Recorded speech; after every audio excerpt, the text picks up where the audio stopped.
Hi நண்பா, welcome to our channel love tips Tamil. இந்த வீடியோவில் நீங்கள் லவ் பண்ணுற பொண்ணு மேனிப்புலேட்டிவாக இல்லையா அப்படிங்கிறத எப்படி கண்டுபிடிக்கிறது அப்படிங்கிறத பற்றி தான் பேச போகிறோம். ஏன் ஒரு பொண்ணு மேனிப்புலேட்டிவாக இல்லையா அப்படிங்கிறத நீங்கள் தெரிஞ்சுக்கணும் அப்படின்னா, உங்களுடைய மென்டல் ஹெல்த், அதாவது உங்களுடைய லவ்வர் மேனிப்புலேட்டிவாக இருக்காங்க அப்படின்னா உங்களால் நிம்மதியாகவே இருக்க முடியாது. ஸோ அதை எப்படி நீங்கள் ஹேண்டில் பண்ணுறது அப்படிங்கிறத பற்றியும் இந்த வீடியோவில் நம்ம பேச போகிறோம்.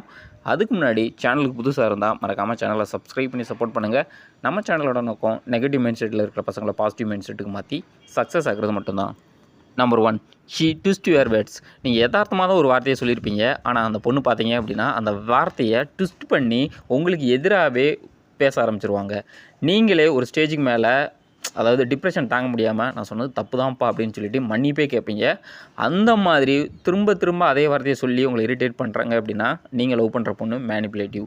ஸோ அந்த கேஸில் நீங்கள் என்ன பண்ணணும் அப்படின்னா, அந்த பொண்ணு என்ன சொன்னாலும் லிசன் மட்டும்தான் பண்ணணும். திரும்ப நீங்கள் பேசவே கூடாது. அப்படி பேசுகிறீங்க அப்படின்னா அதுலேருந்து ஒரு புது அர்த்தத்தை கண்டுபிடிச்சி மறுபடியும் உங்களை இரிட்டேஷன் தான் பண்ணுவாங்க. ஸோ இந்த கேஸில் நீங்கள் சைலன்ஸை எந்த அளவுக்கு அமைதியாக இருக்கீங்களோ அந்த அளவுக்கு நீங்கள் ஈஸியாக எஸ்கேப் ஆகலாம். நம்பர் 2, அந்த பொண்ணு உங்களை இன்செக்யூராகவும் டவுட்ஃபுல்லாகவும் மாற்றுவாங்க. சில கேஸஸில் பார்த்தீங்க அப்படின்னா நீங்கள் சொன்ன விஷயம் ரியலாகவும் உண்மையாகவும் இருக்கும். ஆனால் அந்த பொண்ணு சொல்கிற எக்ஸ்ப்ளனேஷனில் இல்லை அந்த பொண்ணு சொல்கிற அந்த ஸ்லாங்கு பார்த்தீங்க அப்படின்னா, நம்ம தப்பு தான் பண்ணிட்டோமோ, நம்ம பொய்யா தான் சொல்லிட்டோமோ, அதாவது உங்களுக்கே ஒரு டவுட் வந்துடும். ரெண்டாவது உங்களுக்கு இன்செக்யூரிட்டி வரும், இனிமேல் யாருக்கிட்டையும் இந்த மாதிரி பேசிடக்கூடாது அப்படின்னு சொல்லிட்டு. ஸோ அந்த மாதிரி ரொம்ப எமோஷ்னலாக உங்களை அட்டாக் பண்ணுறாங்க அப்படின்னா அந்த பொண்ணு கண்டிப்பாக மேனிப்புலேட் தான் பண்ணுறாங்கன்னு அர்த்தம். ஸோ இந்த கேஸில் நீங்கள் என்ன பண்ணணும் அப்படின்னா, சொன்ன விஷயத்தையே திரும்ப திரும்ப சொல்லக்கூடாது. ரெண்டாவது ஜஸ்டிஃபிகேஷன் பண்ணவே கூடாது. நீங்கள் ஒரு வாட்டி சொல்லிட்டீங்க அப்படின்னா அவங்களுடைய எக்ஸ்ப்ளனேஷனை நீங்கள் கேட்டுக்கிட்டே இருக்கணும். ஏன் அப்படின்னா நீங்கள் ஜஸ்டிஃபை பண்ணுறீங்க அப்படின்னா அப்போ தான் நீங்கள் கன்ஃபியூஸ் ஆக ஆரம்பிச்சிருவீங்க, உங்களுக்கு டவுட் வர ஆரம்பிக்கும். ஸோ ஜஸ்டிஃபிகேஷன் அப்படிங்கிறது இந்த இடத்துல 0வாக இருக்கணும். ஒன்லி ஃபஸ்ட்டு சொன்ன வேர்டில் ஸ்ட்ராங்காக நிற்கணும். Number 3, action doesn't match her word. அந்த பொண்ணு ஒன்லி வாயிலேயே வடை சுடுவாங்க. ஆனால் அந்த பொண்ணு உங்களுக்காக ஏதாவது பண்ணுறாங்களா அப்படின்னா கண்டிப்பாக பண்ண மாட்டாங்க.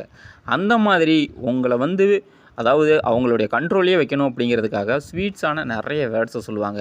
நம்ம அது பண்ணிடலாமாம்மா, நம்ம இது பண்ணிடலாம் டார்லிங், அது நம்ம அது பண்ணிடலாம்டா அப்படின்னு வார்த்தை மட்டுமே இருக்குமே தவிர அதில் எந்த ஒரு ஆக்ஷனுமே இருக்காது. அந்த பொண்ணு ஒரு ஓரமாக உட்காந்து ஜாலியாக என்ஜாய் பண்ணிக்கிட்டு இருப்பாங்க. அந்த பொண்ணு சொன்ன விஷயத்துக்காக நீங்கள் ஒர்க் அவுட் பண்ணிக்கிட்டு இருப்பீங்க, உங்களுடைய ஹாப்பினஸை கூட விட்டுட்டு. ஸோ அந்த மாதிரி அந்த பொண்ணு சொல்கிற விஷயத்துக்கும் அந்த பொண்ணு நடந்துக்கிறதுக்கும் மேட்ச் ஆகலை அப்படின்னா கண்டிப்பாக அந்த பொண்ணு மேனிப்புலேட்டிவ்.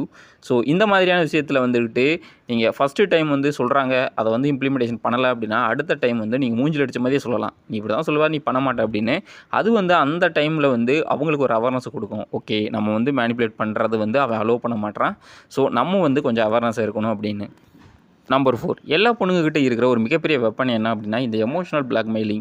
அதாவது அந்த பொண்ணு பண்ணது தப்பு தான் அப்படின்னு தெரிஞ்சிருச்சு, அந்த பொண்ணு ரியலைஸ் பண்ணிட்டாங்க அப்படின்னா அந்த சுச்சுவேஷனை அவங்க கண்ட்ரோலில் கொண்டு வர்றதுக்கு உடனே உட்காந்து அழ ஆரம்பிச்சிருவாங்க.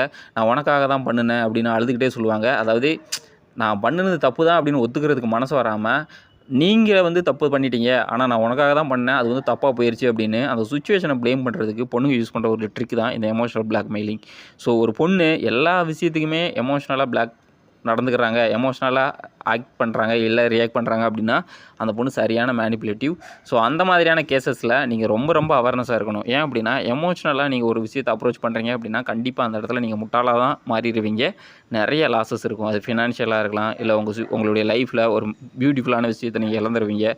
ஸோ எமோஷ்னல் பிளாக்மெயிலிங் அப்படிங்கிற ஒரு விஷயத்துக்கு எக்காரணத்தை கொண்டும் அலோவ் பண்ணாதீங்க, அவங்க எவ்வளவு தான் உங்களுக்கு பிடிக்கும் அப்படின்னா கூட. ஏன் அப்படின்னா ஒரு டைம் அந்த பொண்ணுக்கு தெரிஞ்சிருச்சு இவன் எமோஷ்னலாக பிளாக்மெயில் பண்ணிட்டோம் அப்படின்னா நம்மளுடைய காரியத்தை சாதிக்கலாம் அப்படின்னு தெரிஞ்சிருச்சு அப்படின்னா அந்த பொண்ணு திரும்ப திரும்ப அதையே யூஸ் பண்ணுவாங்க. Don't allow it. Number 5, hit and run ego. பொண்ணுங்க எமோஷ்னலாக ஒரு விஷயத்தை கண்ட்ரோல் பண்ண ட்ரை பண்ணுறாங்க, ஆனால் அது நடக்கலை அப்படின்னா அடுத்து அந்த பையனோட ஈகோவை டச் பண்ணி விட்ருவாங்க. ஒரு பையனோட ஈகோ டச் ஆயிடுச்சு அப்படின்னா அவன் மிகப்பெரிய முட்டாளாக மாறிடுவான். அதாவது வெறி பிடிச்ச நாய் மாதிரி யாரை கடிக்கிறோம் எதுக்கு கடிக்கிறோம் அப்படின்னு தெரியாமல் ரொம்ப வேண்டப்பட்டவங்களே கடிக்க ஆரம்பிச்சிருவான். ஸோ முடிஞ்ச அளவுக்கு ஒருத்தவங்க உங்களுடைய ஈகோவை டச் பண்ணுறாங்க அப்படின்னா அந்த இடத்துல நிதானம் அப்படிங்கிறது ரொம்ப ரொம்ப முக்கியம். அப்படி நீங்கள் நிதானமாக இல்லை அப்படின்னா உங்களுடைய லைஃப்பில் நீங்கள் மிகப்பெரிய லாஸஸை சந்திக்க நேரிடும். திரும்ப திரும்ப சொல்கிறேன், ஒருத்தவங்க உங்களுடைய ஈகோவை டச் பண்ணுறாங்க அப்படின்னா நீங்கள் அவங்ககிட்ட இருந்து ரொம்ப தூரமாகவே இருங்க. ஏன் அப்படின்னா உங்களால் ஹாப்பியாகவே இருக்க முடியாது. உங்களுடைய லைஃப் ரொம்ப சட்டில்டாக தான் போய்கிட்டு இருக்கும். உங்களுடைய ஈகோவை டச் பண்ணி விட்டு உங்களை ஒரு ரேஸ் குதிரை மாதிரி ஓட விட்டுருவாங்க. அப்புறம் நீங்கள் நிம்மதியாகவே தூங்க முடியாது, நிம்மதியாக எந்த ஒரு விஷயத்தையும் அப்ரோச் பண்ண முடியாது.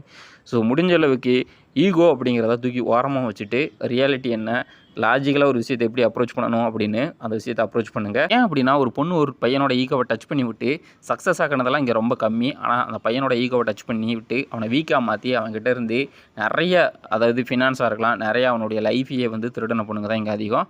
ஸோ இது வந்து ரியாலிட்டி. நான் வந்து எந்த பொண்ணையும் ப்ளேம் பண்ணல.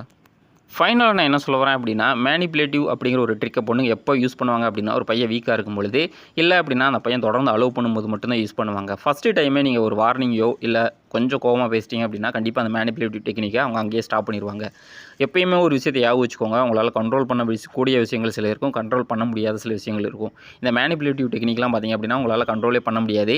அதுக்கு நீங்கள் எப்படி ரியாக்ட் பண்ணுறீங்க அப்படிங்கிறத பொறுத்து தான் உங்களுடைய லைஃப் வந்து ஹாப்பியாக இருக்குமா இல்லை சேடாக இருக்குமா அப்படிங்கிறத டிசைட் பண்ண முடியும். ஸோ முடிஞ்ச அளவுக்கு ஒருத்தவங்க உங்களை மேனிப்புலேட் பண்ணுறாங்க அப்படின்னா நீங்கள் எப்படி ரியாக்ட் பண்ணுறீங்க அப்படிங்கிறத பொறுத்து தான் ரிசல்ட் இருக்குமே தவிர ஆப்போசிட்டில் இருக்கிற பார்ட்னரை பொறுத்து ரிசல்ட் இருக்காது. ஸோ எந்த ஒரு விஷயத்தையும் பொறுமையாக லாஜிக்கலாக அப்ரோச் பண்ணுங்கள். கண்டிப்பாக உங்களால் ஹாப்பியாகவும் சக்ஸஸாகவும் மாற முடியும். ஸோ இந்த வீடியோ உங்களுக்கு பிடிச்சிருந்துச்சி அப்படின்னா மறக்காமல் வீடியோவை லைக் அண்ட் ஷேர் பண்ணுங்கள். நிறைய பேர் வீடியோ பார்க்குறீங்க, ஆனால் சேனலை சப்ஸ்கிரைப் பண்ண மாட்டேங்க. ஸோ சப்ஸ்கிரைப் பண்ணி சப்போர்ட் பண்ணுங்கள். அப்போ தான் நிறைய பேருக்கு இது ரீச் ஆகும். தேங்க்யூ ஃபார் வாட்சிங்.